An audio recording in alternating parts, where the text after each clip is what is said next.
Bonjour, bienvenue dans votre JT Ligérien. Voici les actus qui ont marqué la semaine. Pâques. Pour eux, c'est insupportable. Les 4 associés du GAEC de la Baie à Bourgneuf-en-Retz n'en peuvent plus des retards de paiement des aides de la PAC. Tous âgés de moins de 35 ans, ils expriment leur désarroi. On n'a reçu aucune aide MAE jusqu'à présent, avec des engagements qui ont commencé au 15 mai 2015. Et au niveau de la PAC, vu qu'il y a eu un jeune installé en 2014, toute sa part PAC à lui n'a pas été versée non plus. Ça représente beaucoup d'argent ? Oui, autour de 90 000 €.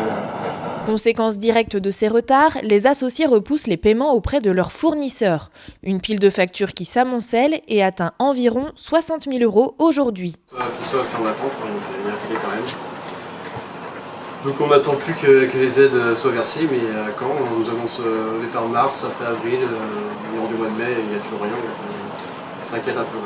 C'est mal tombé en même temps que la crise de l'élevage, c'est là que justement ils devraient faire l'effort de payer en temps et en heure et pas de décaler sans arrêt. Notre demande c'est qu'ils activent un peu plus vite, qu'ils bougent pour que ça soit payé dans les plus brefs délais et que le problème soit résolu, qu'on puisse payer nos fournisseurs et qu'il n'y ait plus de soucis derrière. Et que ça redevienne avec un rythme régulier après, avec des paiements en décembre, janvier comme c'était auparavant.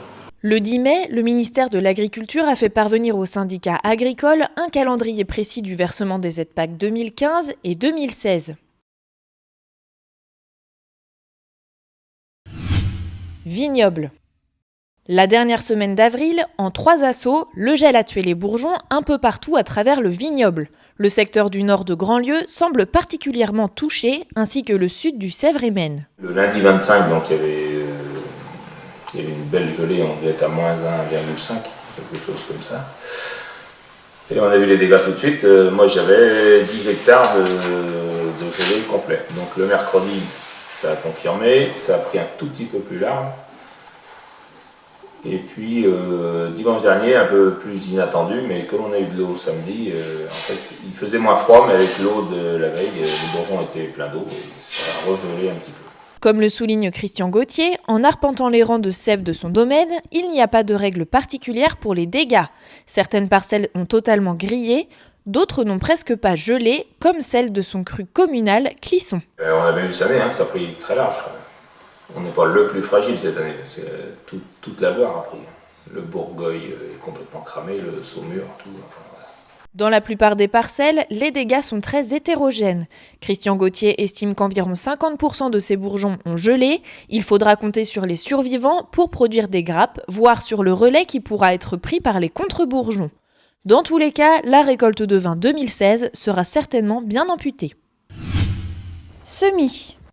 Mardi dernier, le GAEC des Fleuriets à Puceul était en plein semis de maïs. Si la pluie a retardé les travaux de quelques semaines, pas d'inquiétude cependant pour Cédric Guérin, l'un des 7 associés du GAEC. Pour lui, avec de la chaleur et un peu de pluie, ce retard n'impactera pas la récolte. Équipé d'un semoir 4 rangs combiné à une herse rotative, il estime avoir semé ses 90 hectares d'ici une dizaine de jours. 85 000 grains sont implantés par hectare à une vitesse de 6 km/h et une profondeur de 3 cm. Les variétés Caseri, Coloris et Montchéri ont été choisies en fonction de leur digestibilité pour les vaches, car la quasi-totalité de la production est autoconsommée en ensilage. Les travaux de semis terminés, Cédric prévoit un passage de désherbant au stade 3 à 4 feuilles, puis une récolte mi-septembre avec un rendement attendu de 12 à 13 tonnes de matière sèche par hectare. Bio. Les chambres d'agriculture organisent systématiquement chaque année des journées portes ouvertes techniques à destination des agriculteurs biologiques et en conversion ou conventionnelle. Donc ces journées techniques, elles sont basées sur des expérimentations qui sont menées par les chambres d'agriculture, donc des références qui sont acquises pour les agriculteurs. Et puis c'est aussi l'occasion d'échanger entre producteurs et puis d'être sur un site. Donc là c'est Frédéric Dersoir qui nous accueille aujourd'hui et puis Jean-François Gommet cet après-midi. Donc c'est des agriculteurs qui nous accueillent sur leur ferme et qui sont aussi là pour échanger sur leurs pratiques. Le 10 mai dernier, une trentaine d'agriculteurs sont venus à la Chapelle-Glin pour assister à la première des 6 journées consacrées aux grandes cultures bio dans la région. Durant cette porte ouverte, il a été particulièrement question de la production de protéagineux et de l'utilisation de cultures compagnes pour en sécuriser les rendements, souvent très aléatoires en agriculture biologique.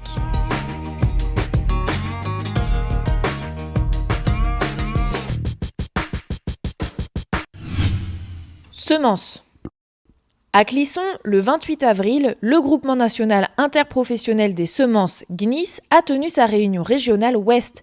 Celle-ci a réuni une quarantaine de représentants de la filière semences.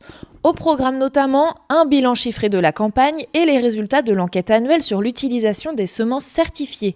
Celle-ci met en évidence une légère érosion de leur utilisation liée au contexte économique difficile de l'agriculture. Le GNIS continue de défendre ces semences certifiées pour leur qualité et pour pouvoir rémunérer la recherche de nouvelles variétés dont les agriculteurs sont friands. Cette réunion était aussi l'occasion de faire le point sur la carie et l'ergot des céréales, deux maladies en recrudescence, ainsi que sur les traitements de semences. L'un des plus célèbres, le fipronil, est actuellement sur la sellette. Mais Bayer continue de le défendre en faisant le pari que se maintiennent des usages restreints.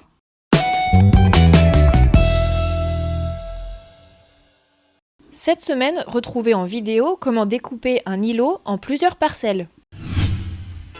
Votre JT est terminé, on se retrouve très vite pour d'autres actus agri en vidéo.